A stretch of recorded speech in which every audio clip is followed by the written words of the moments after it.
Graça e paz, queridos. Amém? Como é que está aí? Tudo bom? Ô, benção, hein? Vamos ler a Bíblia, então? Vamos hoje ler o capítulo 22 de Josué. E nele nós vamos, então, meditar, tirar algumas lições, na verdade, desse texto para a nossa vida. Josué, capítulo 22. Nós vamos aí ter dois assuntos, né, que a Bíblia vai trazer para nós. As tribos vão regressar. Obrigado, Marcão. As tribos que ficaram da além do Jordão vão regressar para o seu local, o seu lugar, e logo depois eles vão construir um altar, né? Quando eles estiverem voltando o caminho deles, eles vão construir um altar. Diz assim: então Josué chamou os Rubenitas, os Gaditas e a meia tribo de Manassés e lhes disse: tudo o que Moisés, servo do Senhor, vos ordenou, tendes cumprido, como tendes obedecido a minha voz em tudo o que vos ordenei. Os vossos irmãos nunca desamparastes até o dia de hoje, antes tiveste cuidado de guardar o mandamento do Senhor, o vosso Deus.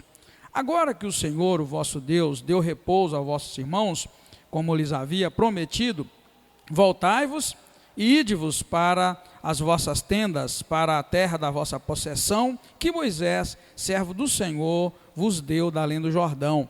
Tão somente tende cuidado de guardar com diligência o mandamento e a lei que Moisés, servo do Senhor, vos ordenou, que ameis o Senhor, o vosso Deus, andeis em todos os seus caminhos, guardeis os seus mandamentos, e vos chegueis a ele e o sirvais de todo o vosso coração e de toda a vossa alma. Assim, Josué os abençoou e os despediu, e eles foram para as suas tendas. Moisés havia dado herança em Bassã à meia tribo de Manassés, mas a outra metade Josué deu herança entre seus irmãos do outro lado do Jordão, para o ocidente. Despedindo-os para as suas tendas, Josué os abençoou e lhes disse: voltais para as vossas tendas com grandes riquezas, com muitíssimo gado, com prata, com ouro, com metal, com ferro e muitíssima roupa. Reparti com vossos irmãos o despojo dos vossos inimigos.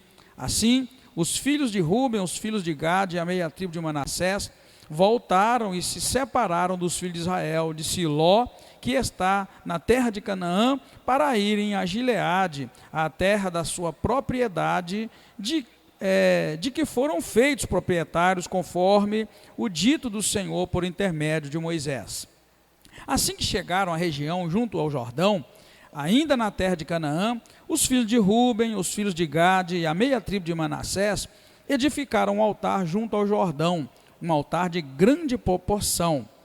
E quando os filhos de Israel ouviram dizer que os filhos de Ruben, os filhos de Gade e a meia tribo de Manassés haviam edificado um altar em frente da terra de Canaã, na região junto ao Jordão, do lado que pertence aos filhos de Israel, ajuntou-se toda a comunidade dos filhos de Israel em Siló para saírem à batalha contra eles. Enviaram os filhos de Israel aos filhos de Ruben, aos filhos de Gade, à terra de Gileade, Finéias, filho de Eleazar, o sacerdote. Com ele, enviaram 10 líderes de cada família, um líder de todas as tribos de Israel, cada um o chefe de sua família, entre os milhares de Israel. Indo eles, os filhos de Ruben, os filhos de Gade e a meia tribo de Manassés da terra de Gileade, disseram-lhes: assim diz toda a comunidade do Senhor: que transgressão é esta que cometeis contra o Deus de Israel, deixando de seguir ao Senhor, edificando-vos um altar para vos rebelares hoje contra o Senhor? Foi-nos pouco a iniquidade de Peor, da qual até hoje não estamos ainda purificados, apesar de ter havido praga na comunidade do Senhor, para que hoje queirais abandonar o Senhor? Rebelando-vos hoje contra o Senhor, amanhã ele se irará contra toda a comunidade de Israel. Se, porém, a terra da vossa propriedade é imunda, passai-vos à terra do Senhor, onde habita o tabernáculo do Senhor, e tomai propriedade entre nós. Mas não vos rebeleis contra o Senhor, tampouco vos rebeleis contra nós, edificando um altar que não o altar do Senhor, o nosso Deus. Não foi Acã, filho de Zerá, infiel no tocante às coisas condenadas? e não veio ira sobre toda a comunidade de Israel, de modo que aquele homem não morreu sozinho na sua iniquidade? Então responderam os filhos de Ruben, os filhos de Gade e a meia tribo de Manassés aos chefes dos milhares de Israel: o poderoso Senhor e Deus, o poderoso Deus, o Senhor, Ele o sabe, e Israel também saberá.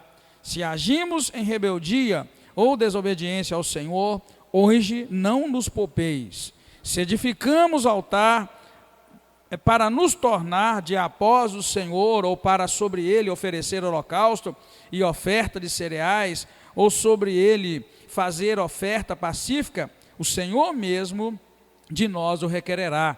Pelo contrário, fizemos isso com receio de que amanhã vossos filhos digam aos nossos filhos: que tendes vós com o Senhor, o Deus de Israel?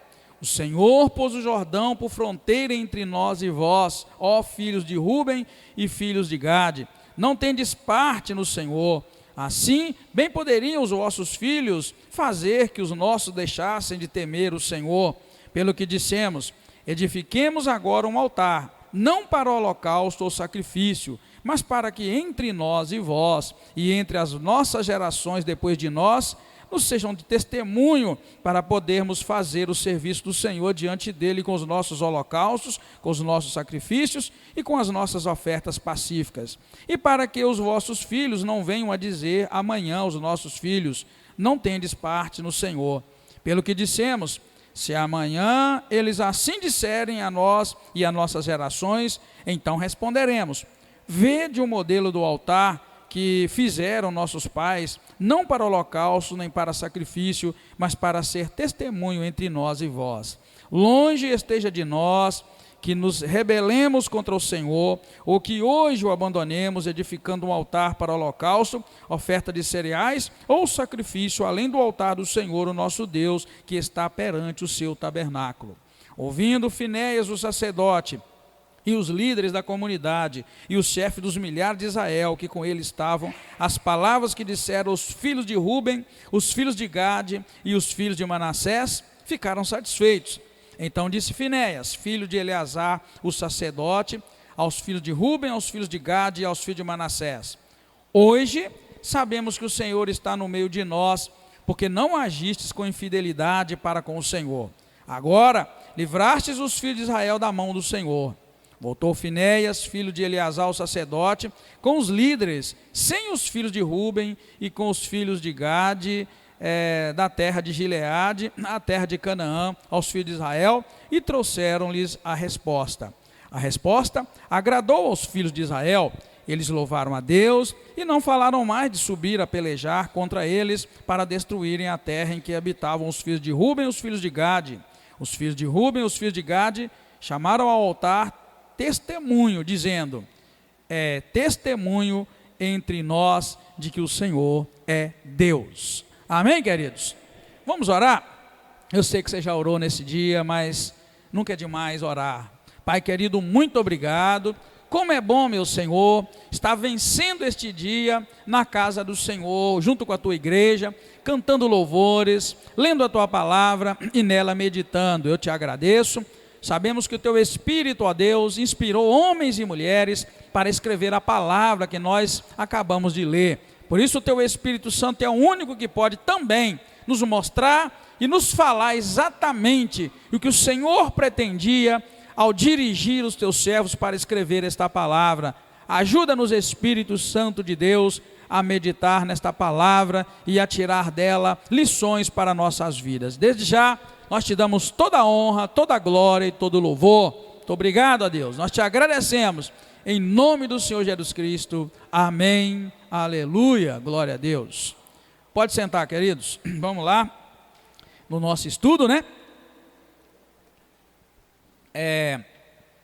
Estamos à beirinha de terminar o livro, irmãos, de Josué, mais 2 capítulos e encerramos e vamos começar a era dos juízes em Israel. Os irmãos vão ver, né, que estão acompanhando com cuidado a leitura,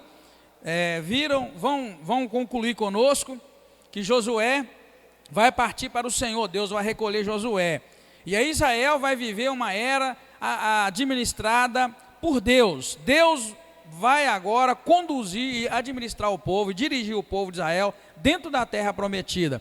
Para quem está acompanhando a leitura, vai sentir que é como se tivéssemos lá com eles. Opa, conseguimos agora a terra, todos têm suas casas, já não vão habitar mais como nômades em tendas, e agora o povo vai começar a ter que ser administrado, vai ter que ser governado, a melhor palavra é essa, né? Vai ter que ser governado. E aí vai entrar a era dos juízes em Israel, um tempo bom, de certa forma, onde Deus vai falar diretamente com o povo, mas não vai demorar muito e vai acontecer um fato, que Israel vai pedir a Deus um rei, vai querer ser igual aos outros povos da terra, e aí a coisa começa a complicar. Eu sei que arde no coração de quem é crente o desejo de ver Deus governando a nação, não é? A gente sonha, Deus podia governar o Brasil. É muito complicado, queridos, um negócio desse, tá? Isso chama teocracia.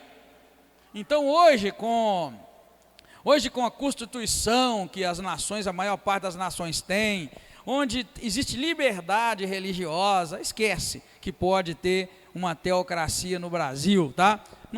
Do jeito que as coisas estão, complicado. Então a única solução para nós é cada crente viver debaixo de uma teocracia. Como é que um crente pode viver debaixo de uma teocracia? A teocracia é o governo, um lugar onde Deus governa. Como é que cada crente pode viver uma teocracia? Responde. Alguém? Deixando Deus dominar a sua vida.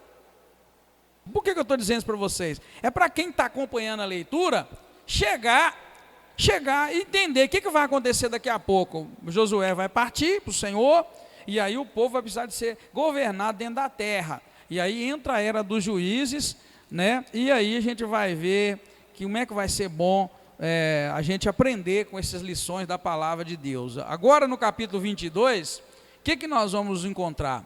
Nós vamos ver demonstrações calorosas de devoção por parte do povo de Israel, mas também notamos a sua preocupação com relação a Deus, ao Senhor, e também uma preocupação com relação à unidade entre eles, né? Vai acontecer um evento aqui, os irmãos leram a partir do versículo 10, que na verdade incitou neles o ardor, né, de adorar ao Senhor, de servir a Deus, de cultuar a Deus, de ser da devoção a Deus, e que vai fazer com que eles se levantam para guerrear contra as tribos que iam herdar a terra do outro lado do Jordão. Eles se levantam para matar o povo, só porque o povo construiu um altar. Então a gente vê isso aqui, nós vamos ver isso aqui, ó, uma devoção calorosa, né, de adorar a Deus, e uma preocupação muito grande com relação ao Senhor, à vontade do Senhor, e também com a questão da unidade na adoração. Vocês vão ver que isso é lição para nós, tá? Isso é uma lição muito grande para nós, que esse texto tem para nós como quinta igreja e para nós como igreja na face da terra, tá? Hoje a gente vê muita desunião, a gente vê muito cada um para si. E o que nós vimos aqui foi que quando as duas tribos e meia resolveram construir um altar que não era lá diante do santuário do Senhor, o povo foi lá para guerrear contra eles e matar, porque o que vocês estão fazendo? Vocês estão dividindo o povo, vocês vão adorar a Deus lá e nós cá? E aí o tempo virou motivo de guerra. Imagina se fosse hoje assim, né, irmão? Já imaginou? Vamos adorar todo mundo junto, que beleza, não é? O que vocês acham? Está vendo, querido, como é que é complicado? Olha o nível que nós chegamos. Hoje a gente tem tantas igrejas, tem tantas denominações, cada um adora no seu canto, cada um adora de um jeito, e a gente ainda arruma tempo para criticar o outro. É incrível como é que a coisa caminhou, mas nós vamos encontrar com a preocupação do povo com relação a isso, tá? Com relação à unidade na adoração. Vamos seguir. O que a gente nota?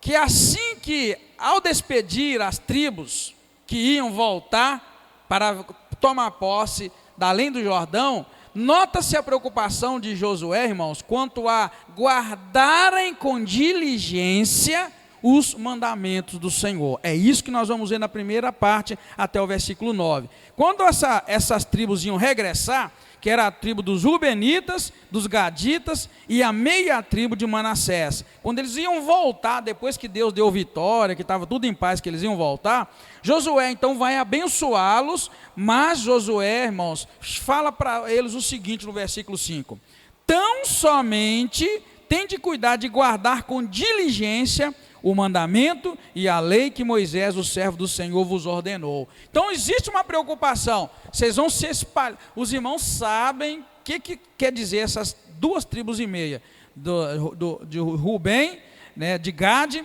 e a meia tribo de Manassés. Eles entraram juntos para conquistar a terra, só que essas 2,5 tribos pediram para ter herança do outro lado do Jordão. Então Deus permitiu que eles tivessem. Então agora no capítulo 22, terminou de conquistar a terra, então o líder Josué está abençoando para eles voltarem para a terrinha deles, enquanto que as outras tribos vão ficar de um lado, eles estão voltando para voltar para a terra deles. Então, o que Josué preocupa? Preocupa com eles guardarem com diligência todo o mandamento do Senhor. O que é guardar com diligência? O que você entende por guardar com diligência? Com zelo, guardar com cuidado, é você observar muito seriamente alguma coisa. Então, é isso que Josué está dizendo. Então, você já começa a tirar a lição com relação ao que Deus ensina. Ô irmão, com relação ao que qualquer homem, qualquer ser humano ensina, você tem que ter um determinado posicionamento. Mas com relação ao que Deus ensina, que a Bíblia ensina, você tem que observar, o crente tem que observar com diligência, com zelo, com cuidado, zelo e cuidado, para ele não desviar daquilo que Deus está instruindo para fazer. Isso é único, isso não muda, irmãos. Hoje nós estamos encontrando múltiplas interpretações da Bíblia. Presta atenção no que eu estou dizendo. Hoje a gente encontra múltiplas interpretações da Bíblia. A Bíblia não tem como ter múltiplas interpretações. Só se pode interpretar o que ela diz e acabou. Não tem esse negócio de, cada um entende de um jeito. Não é para entender cada um de um jeito. Amém, queridos? É para receber o que a palavra diz. Ela diz isso, a lição é essa. Agora você aplica na tua vida, em qualquer circunstância, porque é a palavra de Deus, irmãos, e ela prospera naquilo que ela foi enviada. Pode ser que um dia você está lá desesperado no teu canto, você abre a Bíblia e lê um trecho da palavra, vai te falar. Aí você está vivendo uma outra circunstância, você abre o mesmo trecho, ele vai te falar também, porque é Deus, e Deus é dinâmico. Deus não está limitado à nossa condição humana, Deus não está limitado. Deus não está limitado à minha inteligência, nem à sua inteligência. Deus é poderoso, Ele é o Todo-Poderoso, na verdade, tanto que esse texto vai concluir dizendo isso. Então o Senhor é o Todo-Poderoso, então Ele não é só poderoso, irmãos, Ele é Todo-Poderoso. Então ele tem poder para fazer dessa forma, não de acordo com a nossa inteligência, nem de acordo com as nossas condições. Deus é infinitamente mais e maior, então Ele vai agir no nosso coração. E aqui a preocupação é essa, olha, vão para o lugarzinho de vocês, mas guardem com diligência, guarde com zelo, guarde com muito cuidado, né, o mandamento do Senhor. Mas também esse mesmo versículo, irmão, deixa claro para nós o seguinte, que uma relação genuína com Deus, ou seja, guardar com diligência o mandamento do Senhor, vai, na verdade, incluir amar a Deus, andar nos caminhos do Senhor, guardar os caminhos do Senhor, e achegar-se a Deus, e aproximar-se de Deus. Nesse versículo 5 está tudo isso incluído. Olha bem, se você acompanhar na sua Bíblia, você vai ver que ele vai dizer assim no versículo 5: então somente tende cuidado de guardar com diligência o mandamento que o meu servo Moisés te deu. Ok, então nós já sabemos que diligência é com zelo, né? Então está dizendo assim, tome cuidado de guardar com zelo, guardar com muito cuidado o mandamento e a lei que Moisés, o meu servo, te ordenou. Aí tem 2 pontinhos e dizendo, o que diz essa lei? Lá, está vendo? Que ameis o Senhor, o vosso Deus, andeis em todos os seus caminhos, guardeis todos os seus mandamentos, e vos chegueis a Ele, tem mais uma palavra aqui, e o sirvais de todo o vosso coração e de toda a vossa alma. Então, queridos, olha, servir a Deus com diligência inclui todas essas coisas. E quão fraquinhos nós somos, né, irmãos? quando a gente pensa que está servindo a Deus, né? A gente pensa que está amando ao Senhor, a gente pensa que está guardando os mandamentos, e aqui vem dizer que nós precisamos de tudo isso, precisamos de amar o Senhor, andar nos seus caminhos, guardar os seus mandamentos, nos achegarmos a Ele, e precisamos de servi-lo de todo o vosso coração e de toda a vossa alma. Eu vou ser sincero, eu já barro nesta última expressão, que nós devemos servir ao Senhor de todo o nosso coração e de toda a nossa alma. Daí eu já barro. Por que eu já barro? Será, irmãos, que eu estou servindo a Deus de todo o meu coração, de toda a minha alma? Será que ao longo da vida da gente, a gente serve a Deus de todo o coração e toda a alma mesmo? Ou será que o nosso coração não fica dividido, nossa alma não fica dividida? Não é? A gente, irmãos, não consegue descansar em Deus diante de um problema. Será que estamos servindo Ele mesmo de todo o coração, de toda a alma? A gente não consegue, às vezes, descansar no Senhor.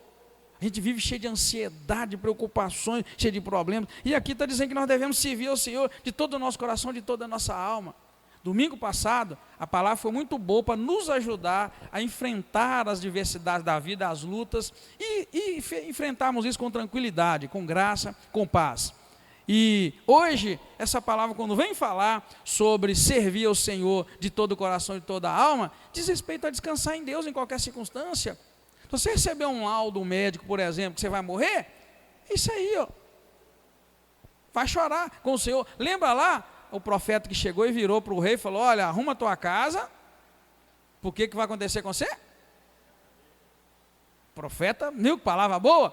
Tem gente que só gosta. E domingo passado Deus mandou nos falar que a palavra de Deus ela é equilibrada, ela tem dois sabores, que na boca ela é doce, mas que quando ela entra em nós, ela é amarga. Então o que Deus mandou trazer aqui foi uma palavra relacionada a isso, que o crente precisa aprender que a palavra não é só doce, ela é amarga. E a mesma palavra que é amarga é palavra de Deus também. Mas Deus profere a palavra doce e a palavra amarga, e a gente só gosta da doce. Então os crentes hoje, nós falamos domingo, tanto que eu até postei nos grupos da igreja, lá o vídeo, dá uma olhadinha quem não foi, quem não veio domingo, é uma boa palavra para te ajudar a receber de Deus aquilo que Ele envia. Às vezes Deus envia para nós lutas, dificuldades, e Ele permite que o inimigo nos tente. Deus permite que o diabo nos tente, irmãos. Isso aconteceu em Mateus capítulo 4, isso é palavra. Por isso que é muito importante conhecer Deus através da palavra, estudar a palavra. Capítulo 4 de Mateus diz que Jesus foi levado ao deserto, foi levado pelo Espírito Santo ao deserto para lá ser tentado pelo diabo. Deus não tenta ninguém, Tiago diz isso.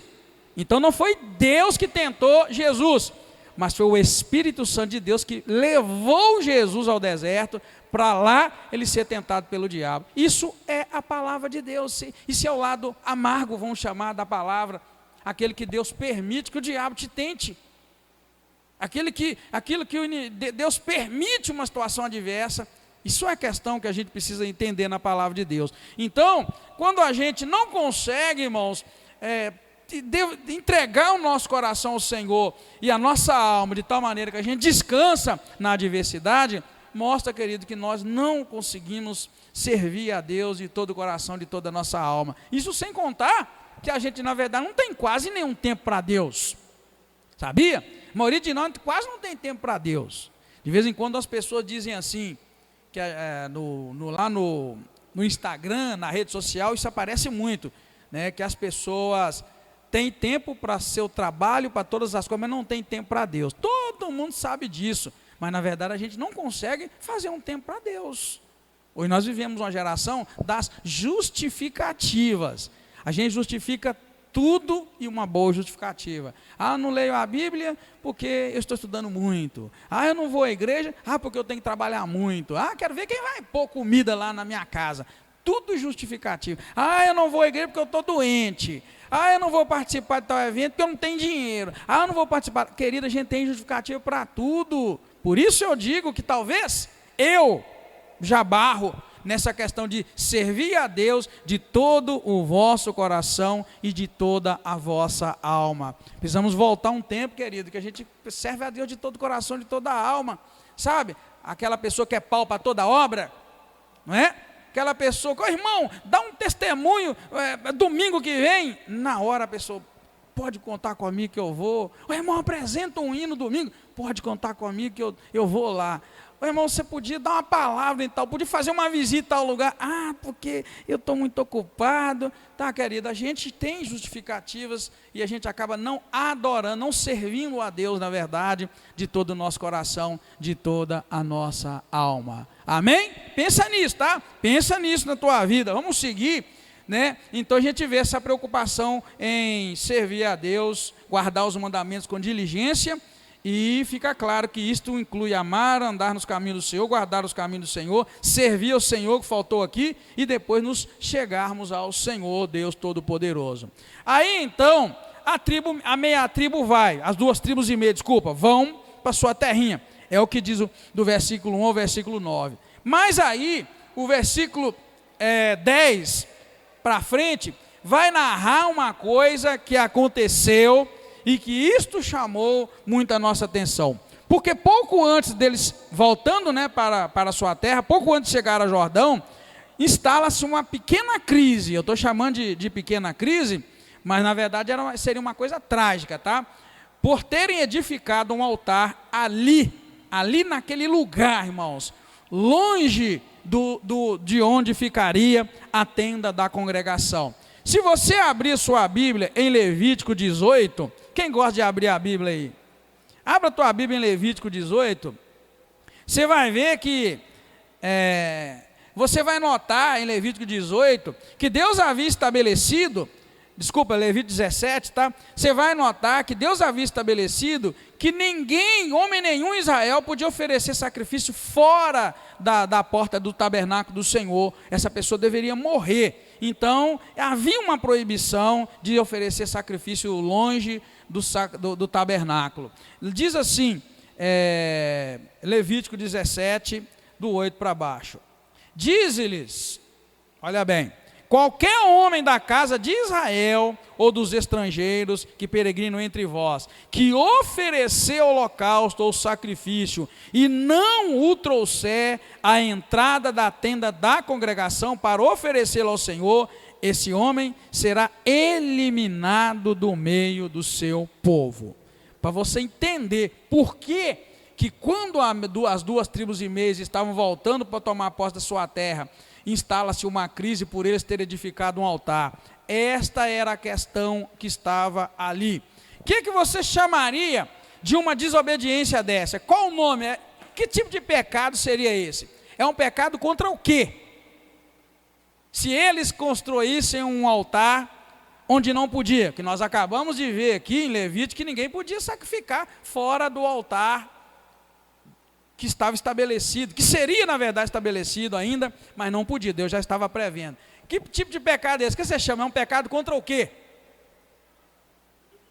Desobediência a Deus, a uma doutrina, tá?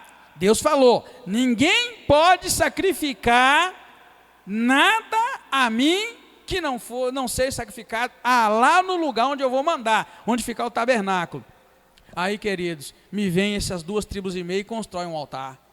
É por isso que eles levantaram e foram lá para guerrear contra eles e matar aquele pessoal. Porque Deus havia determinado, quem sacrificar em qualquer altar, longe do altar do Senhor, deve ser eliminado do meio do seu povo. Então, queridos, uma falta gravíssima, doutrinária, passiva ali, de morte, seria eliminado do meio do seu povo. Então é isso que estava acontecendo aqui, esta crise que se instala quando eles se separam e vão tomar a sua direção, né? Agora, um detalhe que o versículo 20 vai mostrar para nós, é que toda a nação sofreria as consequências desse pecado. Preste atenção, irmãos, toda a nação sofreria as consequências desse pecado. É incrível que a gente não pode pensar que o seu pecado não vai interferir em mim e não vai interferir na vida de ninguém. Por isso que de um tempo para cá Deus tem nos levado a orar a Deus e pedir que o Senhor santifique a igreja, santifique o altar dele, santifica quem fala, quem canta, quem toca, quem prega, quem dá aula na escola bíblica, quem fica lá na porta da igreja, que Deus santifique os diáconos, todos que servem na igreja, porque engana-se você que pensa que qualquer um de nós pode viver uma vida de pecado e isso não vai interferir na vida de ninguém, só na minha. Isso não existe. Está escrito aqui, eu vou chamar você para ler comigo. Quantas vezes, irmãos, lá na Bíblia, a gente encontrou no Velho Testamento, quando a gente estava andando na leitura, que um homem pecava e a nação inteira era castigada. Aqui mesmo está citando uns exemplos. Então, você tem que entender que não podemos viver em pecado, nem eu, nem você, nenhum de nós. A gente tem que santificar a vida, fugir do pecado, abandonar o pecado, porque o pecado de um de nós faz a nação inteira sofrer e padecer. Por isso você precisa santificar a tua vida, o pastor precisa santificar a vida.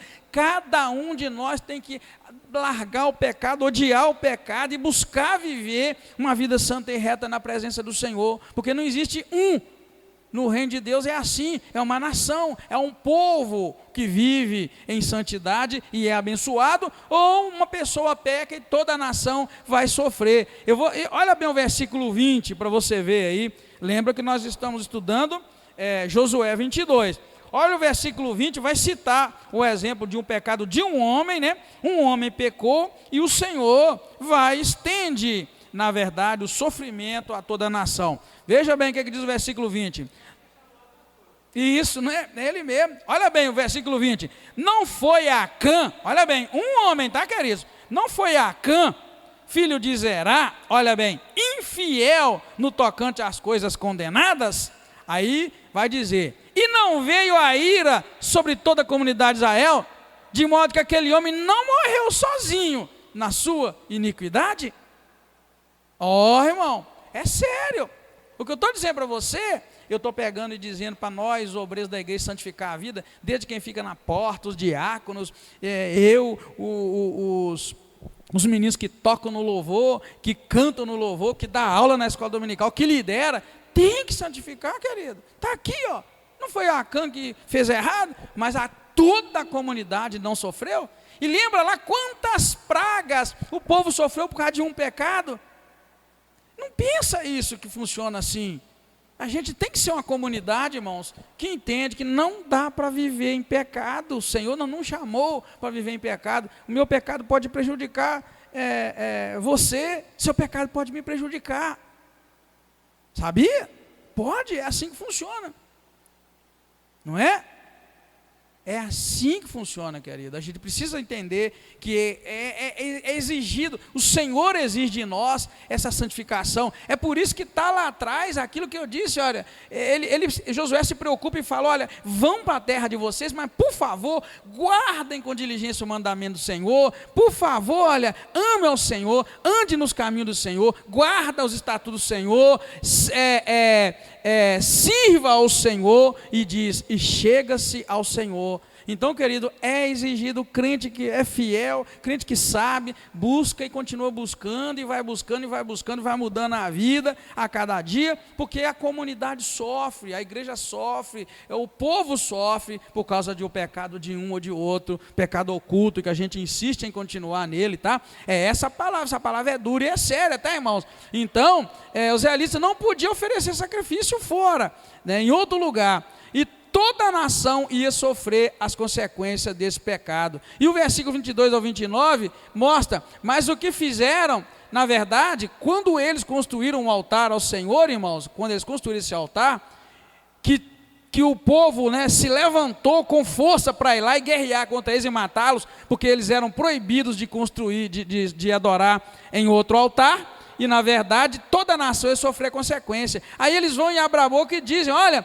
o que nós fizemos na verdade não é para oferecer sacrifício a Deus, não, nós não queremos ter um altar aqui para sacrificar a Deus e vocês terem outro lá. Na verdade o que nós fizemos ao construir um altar era por medo de ficarmos isolados do verdadeiro culto. Essa foi a explicação. E essa explicação agradou aos líderes de Israel, então eles resolveram, nós não vamos voltar e nós não vamos então destruir vocês, porque agora nós entendemos. E aí eles ficaram muito satisfeitos. Então, queridos, eles fizeram aquilo, na verdade, com medo de ficarem isolados do verdadeiro culto. Construíram um altar, que na verdade era um altar similar ao altar que seria o da adoração a Deus, lá diante do tabernáculo. Parecido. era só para que eles lembrassem e que aquilo servisse também para que os filhos de Israel, os filhos dos meninos que iam nascer das 2 tribos e meias, não pudessem ser maltratados com relação à adoração a Deus. O verdadeiro culto era lá, né? O que me veio aqui na cabeça? É mais ou menos uma igreja e suas congregações. Tá? Deixa eu explicar para vocês assim, de grosso modo. O que está dizendo aqui para nós, deixando claro, é o seguinte: era como se fosse as 9 tribos e meias, fosse a sede, a igreja, e as 2 tribos e meias que pegaram a terra do lado do Jordão, fossem as duas tribos e meias que eram congregações da sede. O que Deus estava dizendo é que, Levítico diz aqui, é que nenhuma congregação podia sacrificar a Deus lá, tinha que vir para a sede sacrificar a Deus. Deu para entender, irmãos queridos? Amém? Diz amém quem entendeu. Vamos usar a nossa igreja como um exemplo daquilo que nós estamos vendo. A igreja seria as 9 tribos e meias que tomou posse naquelas divisões que nós colocamos colocamos no mapa para vocês. E as 2 tribos e meias que agora no capítulo 22, Josué despede eles, manda eles ir diligentemente servir a Deus, não se esquecendo do Senhor e tal, e guardando, são as missões que nós temos. São 3, vamos falar que é 2 e meia.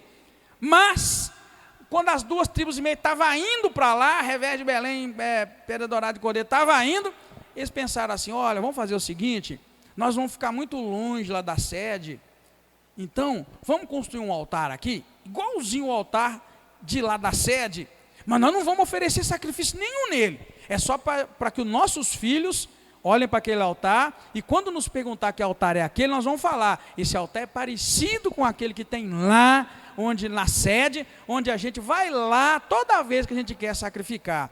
Porque iam passar os anos e eles iam se perder nesse caminho. Então, queridos, era isso. Aí, a sede vai, quando descobre, correu o boato, olha lá, estão construindo um altar. Aí vai os líderes rápido, porque os líderes sabiam dessa palavra, que não se podia sacrificar longe da sede. Então eles vão lá rapidamente e começam a indagar: peraí, o que aconteceu? Vocês estão fazendo um altar, envergonhando, e Deus agora vai trazer maldição sobre nós. Aí eles vão e explicam: olha, é o seguinte, nós não fizemos isso por maldade, fizemos só para que sirva de testemunho este altar de que Deus existe, apesar que nós estamos longe da sede, longe das 9 tribos e meia. Tá bem, querido? Entendeu direitinho? Aí Deus pega, eles aceitam a palavra, né, deles, e aí aquilo que seria maldição torna-se na verdade em bênção, em alegria, porque o profeta chega a dizer, o sacerdote chega a dizer: agora eu sei que o Senhor está no nosso meio, porque vocês não fizeram rebeldia nem maldade, então nós estamos muito felizes e ficaram felizes com aquilo. Tá, queridos? Detalhe muito importante que eu quero trazer para você. Hoje existe, Deus me deu essa palavra domingo também, eu comentei sobre ela, e nós oramos por algumas pessoas que vieram à frente sobre isso. Uma das coisas que Deus colocou no meu coração para dizer, é que tem muitas pessoas decepcionadas com a obra de Deus, com as coisas de Deus, porque elas estão olhando para o homem, não para o Senhor. E aí muitas pessoas estão se afastando das congregações, das igrejas, vamos dizer assim, para vocês entenderem melhor. Então muitos estão decepcionados e estão ficando dentro de casa, ou não estão indo para cultuar com outros irmãos. E hoje nós temos uma lição muito poderosa com relação a isso. O que estava acontecendo ali é que 2 tribos e meias, por elas terem se afastado do grupão de Israel, já começou a haver desentendimentos. Vocês entenderam? E depois dá outra lida lá na sua casa, você vai ver. Essa é a complicação, queridos. Quando uma brasa de fogo sai do meio do braseiro e vai ficar longe da brasa. Quem aqui já viu isso que eu estou dizendo? Numa churrasqueira ou então num fogão a lenha? Quem já viu? Levanta a mãozinha para eu ver. Então vocês entendem o que eu estou dizendo, porque eu estou falando assim, porque tem muita gente, né, que não sabe o que é esse negócio de brasa. Querida, é exatamente isso que nós estamos lendo no capítulo 22. 2 tribos e meias, vamos dizer que eram brasas das 12 tribos, resolveram sair, não por rebelião, eles saíram porque Deus permitiu, mas aí é que você vê o quanto que é ruim viver longe da congregação. Não podemos viver longe da congregação. É isso que nós estamos vendo aqui, a lição é essa. Viver longe da congregação, queridos, vai nos fazer a tomar atitudes, até com boa intenção, mas elas podem causar uma tragédia. Eu sei que nem todos leram o capítulo 22, mas eu queria que você desse uma lidinha em casa hoje antes de dormir, para você pegar o versículo 10 para frente e entender. Irmãos, uma tremenda tragédia ia acontecer em Israel. Ainda bem que eu não coloquei ali para frisar nem nada, mas ainda bem que eles agiram democraticamente e com santidade.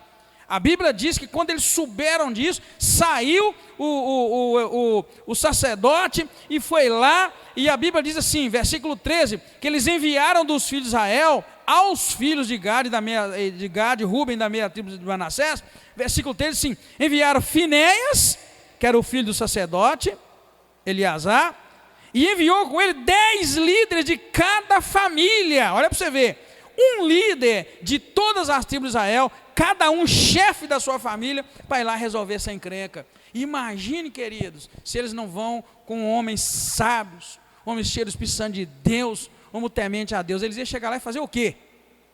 Já ia chegar lá matando os irmãos. Mas olha que sabedoria, depois você lê direitinho. Querido, foi de Deus mandar uma equipe abençoada. Aí a equipe chegou lá e ao invés de chegar já descendo a espada, chegou e falou, o que é isso que vocês estão fazendo? Meu Deus, o que vocês estão arrumando? Lá na frente Acã fez uma besteira e Deus castigou o povo todo. Se vocês fizerem isso agora, Deus vai detonar com Israel inteiro. Não faz isso. Falaram primeiro, pregaram primeiro e depois escutaram os irmãos. Quando os irmãos explicaram, eles entenderam, o coração ficou feliz, foi advertido e eles foram em paz. Mas é aí que está, queridos. Aí existe uma questão, eu não queria nem comentar aqui, mas eu vou comentar. Existe uma questão entre os estudiosos da Bíblia. Qual questão? Será que foi de Deus eles terem pegado herança longe dos outros irmãos? Mas isso é questão de teólogo, tá, irmãos? Mas na verdade os teólogos questionam, será que era de Deus eles ficarem afastados? Será que isso é próprio de Deus? Será que era o que Deus queria? Ou será que aquilo foi uma permissão que eles lá acharam por bem? Porque desde o início teve um probleminha. Quando eles pediram terra lá, Moisés brigou com eles. O que é isso que vocês estão fazendo? Vocês estão arrumando o quê? Então já houve um pouco de confusão, porque eles pensando que eles queriam abandonar o povo que ia lá lutar. Depois eles combinaram de ir lutar e depois voltar. O 22 está mostrando que eles terminaram de lutar, agora estavam voltando. Mas já volta com mais confusão. A confusão agora é que ia acontecer um derramamento de sangue em Israel enorme. Ia acontecer uma encrenca muito grande. E aí a gente questiona sim. Será que se eles estivessem no meio do povo, estivessem lá na sede, abençoando todos e sendo abençoados, será que ia ter esse evento?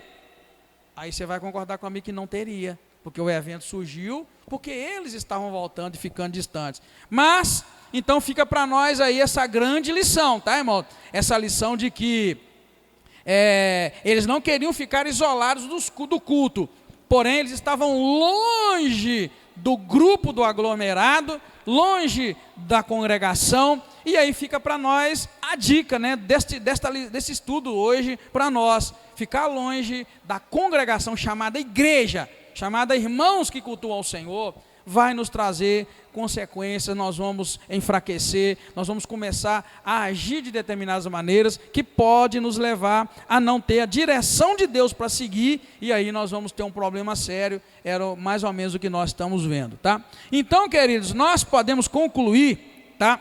Porque na verdade é isso, esse é o assunto do capítulo 22, nós podemos concluir, irmãos, que não há limites para a nossa devoção a Deus, é claro, né?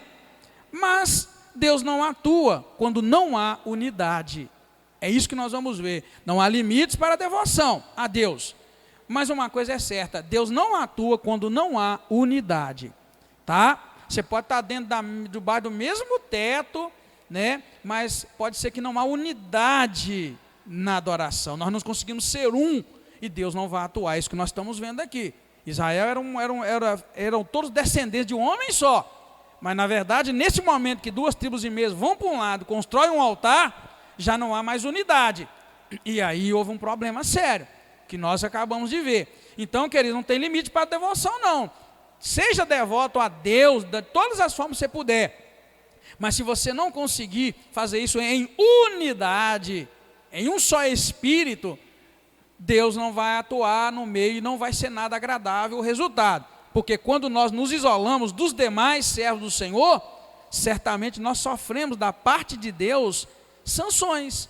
Nós sofremos ao Senhor, limitando, na verdade, bênção na nossa vida, porque nós estamos, na verdade, isolados dos demais irmãos. Eu já vi coisa, irmãos, eu servi a Deus aqui, né, no Brasil, os irmãos sabem, mas servi também no tempo que eu morei nos Estados Unidos. Toda a minha vida no Brasil, eu sou dessa igreja, mas eu tenho na minha vida um período que eu frequentei outra igreja. Eu morava lá, não tinha igreja batista lá, então eu tive que cultuar a Deus e frequentar em outras igrejas. Então eu tive essa experiência e eu posso dizer para vocês, a gente encontra em todas as igrejas que eu servi a Deus. O detalhe, irmãos, eu sempre servi a Deus numa igreja, tá? Louvando a Deus, apoiando, ajudando o trabalho. O que eu notei? Em todas elas eu notei uma classe de pessoas dentro dela. São pessoas que não gostam de se envolver. Pessoas que chegam, assistem o culto, mas não gostam de envolver com a comunidade. Isso, querido, é isso mais ou menos que nós podemos aplicar para a nossa vida com relação à unidade. Nós temos que viver em unidade com o corpo de Cristo. Tá, queridos? Então, é necessário que haja essa unidade, esse envolvimento, porque se nós nos isolarmos dos demais irmãos, nós sofremos sanções da parte de Deus. Veja que eu não estou dizendo aqui, querido, que a gente sofre maldição da parte de Deus, está entendendo? Por isso que eu coloquei sanção. Os irmãos sabem o que é sanção, mas não é o Sansão, viu, irmão, forte lá não, tá complicado, né, a gente explicar isso, mas a gente sofre limitações. Deus não nos abençoa tanto quanto Ele abençoaria, irmãos, se a gente tivesse em unidade, um só corpo, um só espírito, uma só fé, né, irmãos? Um só Senhor, Deus e Pai de todos. Então a gente tem que ter esse espírito de unidade, porque quando Jesus vier buscar a igreja, olha como é que isso é complicado, irmão. Quando Jesus vier buscar a igreja, não pensa que Ele vai levar os irmãos só da Batista, não pensa que Ele vai levar os irmãos só da Assembleia. E olha que tem um punhado de batista. Tem batista independente, batista emanente, tem batista renovado, tem batista adicional. Assembleia é a mesma coisa. Tem assembleia de Perus, tem assembleia de Madureira, tem eles chamam aqui de Assembleia Única, que é a assembleia daqui do centro, né, de Patinga. Irmão, tem muitas variedades de denominações. Tem quadrangular, tem Deus é amor, Brasil para Cristo, nações para Cristo, chamas do avivamento. O que mais? Me ajuda a lembrar. Tem, hein? Pode falar quem quiser. Maranata, presbiteriana, renovada, tradicional, independente. Então, irmão, Deus não vai pegar uma igreja, que se eu soubesse que Ele ia pegar, eu vou pular para lá na hora. Ele não vai pegar uma igreja, mas uma coisa Ele vai fazer, Ele vai levar só uma noiva. Viu como é que isso é complexo? É isso que eu quero que os irmãos entendam. É complicado, vai levar só uma noiva, não vai levar duas nem três. Por isso que temos que ter unidade. Não estou dizendo que a gente tem que ser uma igreja, uma placa só. É complicado ter uma placa só, não é?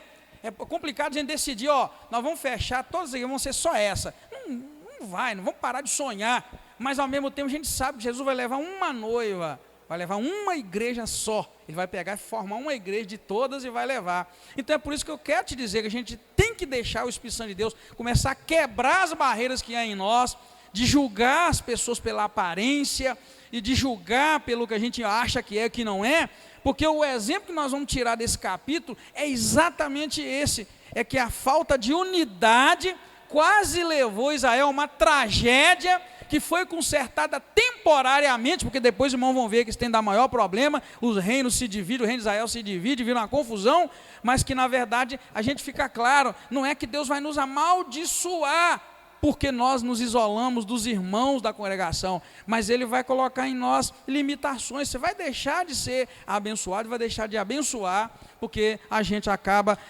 recebendo esse espírito que eu vou dizer, é um espírito que não é bom, não é de Deus, esse espírito que não nos deixa ter coragem de abrir o nosso coração e nos envolver com a comunidade, com a congregação, com a união chamada igreja. O inimigo tem feito o seguinte, O inimigo tem feito pastores serem péssimos pastores, para poder machucar as ovelhas, tá? Tem feito as lideranças ser muito ruim, para machucar as ovelhas, e as ovelhas depois ficam do jeito que nós estamos vendo ali, ó. Elas não conseguem, tem um bloqueio no coração, elas não conseguem envolver com a unidade, com a comunidade, né, espiritual, que eu quero dizer, viu, irmãos? E isso não é brincadeira, isso é espiritual, isso é maligno, para que haja entre nós, para que não haja, unidade, que a gente se isole e a gente passa a sofrer, o coração dói, o coração fica machucado, a gente fica temeroso, será que eu posso confiar outra vez? Não é? A gente fica assim, será que eu posso confiar outra vez? Eu estou falando de coisa que eu sei, irmãos, eu conheço. Falei para vocês, sou dessa igreja desde que aceitei Jesus, mas por onde eu andei, que eu servi a Deus, eu encontrei muito coração ferido, coração machucado, por causa dessas coisas diabólicas que o inimigo tem lançado dentro da igreja, dentro da casa do Senhor. Então é com muito esforço, né? Com muita graça, que o Senhor nos dá a graça e nos concede ter esse coração de unidade, de sermos um, sabendo que Jesus vai buscar uma igreja só, vai pegar de todos os lugares, vai levar uma igreja, mas um povo que vive em unidade, mesmo Espírito, né? Mesmo Senhor, mesma igreja, mesma Bíblia, mesmo entendimento da Bíblia, porque isso não pode mudar, porque a Bíblia é a Bíblia, e a gente consegue colocar o nosso coração para servir a Deus e vivendo o melhor de Deus para nós. Eu sou muito feliz porque servi a Deus nas igrejas onde eu fui, em todas elas eu fui muito abençoado, sabe? Servi na Assembleia, muito abençoado, deixamos irmãos, amigos, que até bem recentemente vinham nos visitar, vinham de lá dos Estados Unidos visitar a gente aqui, ó, para você ver que bênção. Então, fizemos amigos, pastores amigos, gente abençoada, servi em outras igrejas que não tinha nem denominação, não era batido na Assembleia, não era nada, e estava lá agarrado com eles, servindo a Deus, e em todas elas entramos e saímos abençoados, não tinha problema nenhum. Já falei para os irmãos aí que eu servi a Deus numa igreja, que o pastor me deu para dirigir o louvor da igreja, e logo no início, eu estava com o meu bigodinho prontinho, né, e tal, usava bigode naquela época. O pastor bateu no meu rosto, lá atrás, assim, né? Bateu no meu rosto e falou: ô, irmão Edgar, ó, eu quero ser, ó. Bateu de jeito assim, forte assim, tá, irmão? Ó, quero ser assim, desse jeito, ó. Aí eu falei assim: como? Pastor, ó, é o seguinte, ó, nós não gostamos de barba, não, mas bigodinho você pode deixar assim, viu que tá bom. E aí, querido, você acha que eu ia ficar com raiva do pastor, ia brigar com ele e falar: nessa igreja eu não piso mais? Não, de forma alguma, fui muito abençoado, uma das melhores igrejas que eu pus o pé até hoje. Chegou perto de mim e falou com o amigo: ó, eu quero te ver assim, ó, de camisa manga comprida, de gravata, e se você tiver um terninho é melhor ainda. Eu só tinha um, na verdade.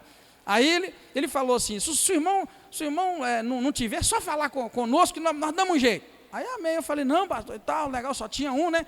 Aí quando foi no outro domingo, querido, quando eu cheguei, né, eu chegava, sempre gostei de chegar cedo na igreja, tá? Sempre, não importa se, um dia teve até uma confusãozinha, eu cheguei cedo, ele demorou a chegar, aí ele brigou comigo, porque eu estava atrasando para começar o culto, aí eu fui sincero, falei: ô pastor, mas eu estou ali, pastor, tem quase uma hora esperando, o senhor demorou a chegar. Ele ficou morto de vergonha, pediu perdão. Eu sempre gostei de chegar cedo na igreja. E aí, quando eu cheguei no outro domingo, cedinho, ele me chamou: vem cá, irmão Edgar, tem um negócio para você. Abriu um guarda-roupão que tinha lá e me deu, acho que 3 ou 4 ternos dele, irmão. Tudo que ele usava, mas dizer que não sabia, não servia nele. Quando eu pus em mim, perfeito. Aí no outro domingo estava eu lá, igualzinho ele lá, com a roupinha dele lá na frente, o terninho dele, bonitão. Então, querido, já frequentei igreja, já trabalhei, aliás, em igreja que não podia ter barba, que era obrigado a usar terno. E você sabe uma coisa? Só saí de lá porque chegou o tempo, Deus falou: agora vai para lá que eu preciso ser lá. Querido, não tem esse negócio de ficar com raiva e murrinhando. Deus vai chamar uma igreja só, com terno, sem terno, com barba, sem barba. E às vezes, querido, a gente deixa essas coisas malignas e infernais tirar a gente da unidade. Eu estou falando de unidade, aquela que nos impede de adorar. Pois eu adorei a Deus lá, que não podia usar a barba, e adorei demais da conta. Eu lembro, foi um dos melhores momentos da minha vida. Adorei de terno, num calorão terrível, mas estava lá muito abençoado. E se fosse para repetir, eu repetia tudo, queridos. Se você chegar aqui amanhã e falar comigo: ó, pastor, nós queremos você só de terno lá. Você acha, querido, que eu vou pôr a viola no saco, como se diz, e vou falar: essa igreja não serve para mim por causa de um terno? Ou eu vou vir de terno aqui, eu acho, mas eu estou agarrado aqui. É assim, queridos, que a gente precisa entender o reino de Deus, tá bom? Estou falando sério, mas vocês falarem isso, vocês vão ouvir demais, tá? Mas se chegar e perguntar, pastor, nós queremos ser de terno. Terno é melhor. Querido, vou usar o terno, tranquilo. E claro que vou. Eu preciso que os irmãos entendam o que o diabo tem colocado no nosso coração. Com todo respeito, o diabo tem colocado no nosso coração que a gente é superior à doutrina de Deus, que a gente é superior à Bíblia, a gente é superior à autoridade. Você sabia? Vocês são autoridade sobre mim. Por isso que eu disse, se vocês falarem, vamos lá, vamos combinar. Vocês são autoridade, mas a gente não é submissa à autoridade. O diabo tem colocado isso em nós. A gente não humilha, nem diante de um irmão. A gente não leva desaforo para casa, a gente fica bravo. Que nada, querido. A gente precisa buscar essa unidade. É isso que eu estou dizendo de unidade. Por isso que eu disse assim, você pode viver debaixo do mesmo teto e não ter unidade. Porque na verdade você não consegue ter em você o mesmo Espírito que havia em Cristo Jesus, que sendo em forma de Deus, se humilhou, se tornando como um homem, e ainda morreu vergonhosamente na cruz do Calvário, diz a palavra. Aquilo que é um exemplo de homem, de unidade, de servo, né? Que podia, na verdade, falar e fazer, e não fez nada, ficou na dele, humildemente. Sabe, irmãos, um exemplo de unidade, em termos de igreja e de corpo, que eu vejo, que eu admiro demais, é aquele momento em que Jesus foi batizado por João Batista. Aquilo é um exemplo de igreja e de unidade. Jesus chegou para lá, chegou perto de João Batista, e João Batista estava batizando o Jordão, diz a palavra. Ele chegou, se submeteu ao batismo, e João Batista na hora já assustou, falou, o que é isso? Eu é que careço de ser batizado pelo Senhor. E aí o Senhor dos Senhores, o Rei dos Reis, Jesus Cristo, vira para ele, calma, João, deixa, é assim que tem que ser agora. Deve-se se cumprir o que está escrito, então fica tranquilo, você vai me batizar. Querido, unidade, sem orgulho. Jesus podia virar para ele ali na hora e falar, eu que mando aqui. Quando o João, na verdade, Jesus podia ter feito o seguinte, isso é o pastor Edgar te falando, irmão, para você entender o que é unidade, que a palavra nos diz. Na verdade, Jesus, na hora que João falou que, não, Senhor, eu é que careço de ser batizado pelo Senhor, sabe o que Jesus podia ter feito? Ele sabia que era assim mesmo, ele poderia ter batizado João. Mas o que ele fez? Você vai me batizar. E isso, querido, então é aquela questão da gente entender e nos submeter. Então, porque quando a gente, na verdade, se isola por estas e muitas outras questões, recebemos sanções do Senhor na nossa vida. A gente começa a receber a bênção de Deus de maneira limitada. Não tanto quanto o Senhor poderia fazer por nós e nas nossas vidas. Amém, queridos? Que Deus abençoe seu coração, te fortaleça, te ajude a vencer esta noite, essa semana, te dê um final de semana maravilhoso, e se Deus quiser, a semana que vem, estamos juntos. Amém? Pai querido, obrigado. Tu és tremendo, tu és maravilhoso, e eu agradeço ao Senhor pelo teu Espírito Santo, que nos falou através deste capítulo, nos chamando a atenção para a unidade, como igreja, como servos, adorarmos ao Senhor em qualquer ambiente, em qualquer lugar, desde que estejamos unidos com o teu povo, que te adora, que clama pelo teu nome. Peço a ti que cura as feridas, os machucados, meu Deus, causados pelas decepções, ó Deus, que muitos servos do Senhor, na verdade, por falta de vigilância, acaba causando uns aos outros, mas o Senhor nos chamou para amar uns aos outros e para abençoar uns aos outros. Por isso colocamos cada vida nas tuas mãos e te agradeço por quebrar, ó Deus, com toda seta maligna que tenta nos dividir e nos separar da verdadeira adoração ao Senhor. Muito obrigado, abençoa o teu povo, leva-nos em paz, nós contamos com a tua ajuda, Pai, em nome do Senhor Jesus Cristo, amém, aleluia, glória a Deus. Deus te abençoe, meu irmão, minha irmã, e vamos estar juntos se Deus quiser.